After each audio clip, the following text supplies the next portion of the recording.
a lot of money and getting in over our head because my husband still had his regular job. We have 3 kids, school, other commitments, and we've been doing that. Actually, we still do that. We're in our 5th year. So we decided that since we learned how to work with employees, hire them, do all these different things, we decided it was time for us to now invest in something bigger. So last year we came upon an advertisement that the original owner of the shop was selling. He didn't have a lot of time to commit to growing the business. So what we did was we applied for a loan through the SBA, which is the Small Business Administration. They are the ones that help small business owners with loans. So we got approved and we finalized the purchase of this business in April. Basically, it is, you have to be very organized to run your own business. You have employees, you have product and ingredients that you need to keep up on an order on time, different supplies, you have customers, you have menus, prices, taxes. A lot of things come into play when you're running a business. Now, a lot of people often will hire people to do different things, like an accountant will keep track of your sales for you and your taxes. I do it myself. So, my husband and I hire the employees. We do not look to an outside agency to do that. It is a small family-owned business that we run. Do you need to go to college for this? Not necessarily. Do I recommend you do? Yes, absolutely.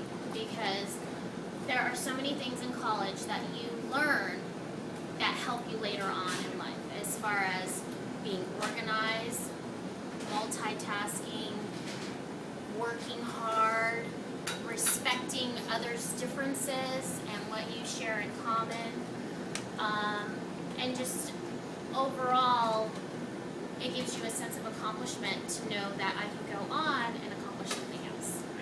So, do you guys have any questions that you might want to ask me? Because I'm really not sure everything I should cover. Yes. How do you use math, and what types of math do you use in running a business? We do use basic, addition and subtraction. We do also use percentages because taxes are based on percentages. So, and a lot of times we also use division because we have to figure out how many people we can serve out of one of those pans, and what size we can make those servings. So, definitely yes, you need all the math.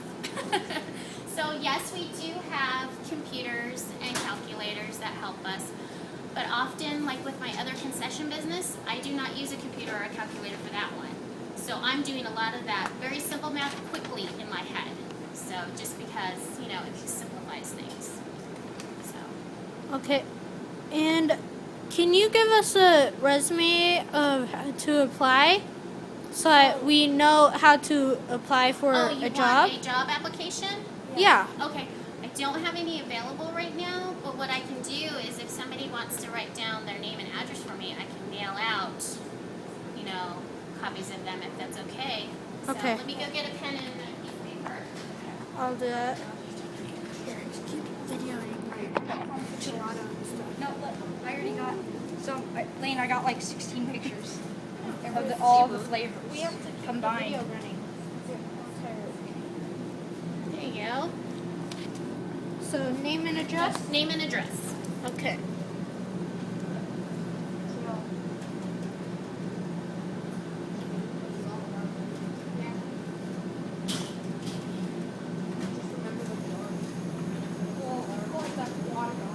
Oh, you know what I forgot to say? We also use math for measurements in making the gelato.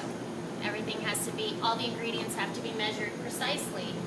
You don't want any mess ups because it might not taste as good or be as creamy as it's supposed to be,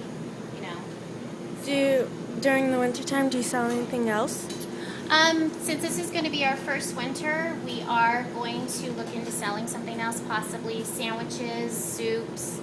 We're going to be running a promotion on Monday to sell our coffee for $1. so that way it attracts coffee customers. We're trying to, really promote the business, and thanks, hon, and bring in customers because winter is very slow. Do you ever have to make the prices go up if, like, you're losing profit? One of the things I did do was when we took over the business, we noticed that some things were probably not priced correctly for the size they were or what ingredients were in it. So yes, we just recently adjusted prices. There was a few things that we did increase, and at this point we haven't, decreased anything, but during promotional times, like we're going to do with the coffee, we are decreasing the price so we can get people in so they can taste it and then see why they would want to pay the regular price.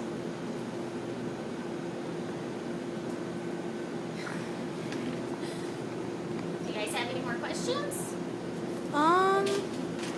Questions we wrote down. Yeah. What's your busiest time of year? Summertime. It starts really getting busy probably about Memorial Weekend, which is the last weekend of May. And I would say once Labor Day weekend finished, we slowed down a lot. And that has to do with, people not being on vacation anymore, school's back in session. So yeah, and around here, you get a lot of tourists. So yeah, that happens. But yeah, summertime is definitely our busiest time of year. What's the busiest time of day? Busiest time of day, I would say it's probably Friday. Well, actually, it would be Friday and Saturday afternoons. So, yeah. Usually around noon on, it gets pretty busy. Around dinner time, it slows a little bit. And then at night, when people have had their dinner, it gets busy again.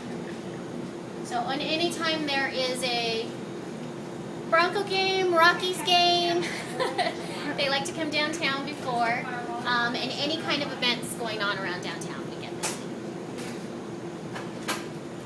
Okay, so I think that's it. So, you know what, if you guys have any other questions, I'm going to give you my cell phone number, okay? Oh, actually, there is one more question. Oh, okay, go ahead. Can I buy some gelato? You know what? We're not set up to sell yet, because we're still in the process of opening. So we can come back at 11. You can come back at 11. Well, Absolutely. that means we only have 15 minutes till the exhibit. No, we can eat lunch then. Wait, There's China. Okay, so who should I give this to?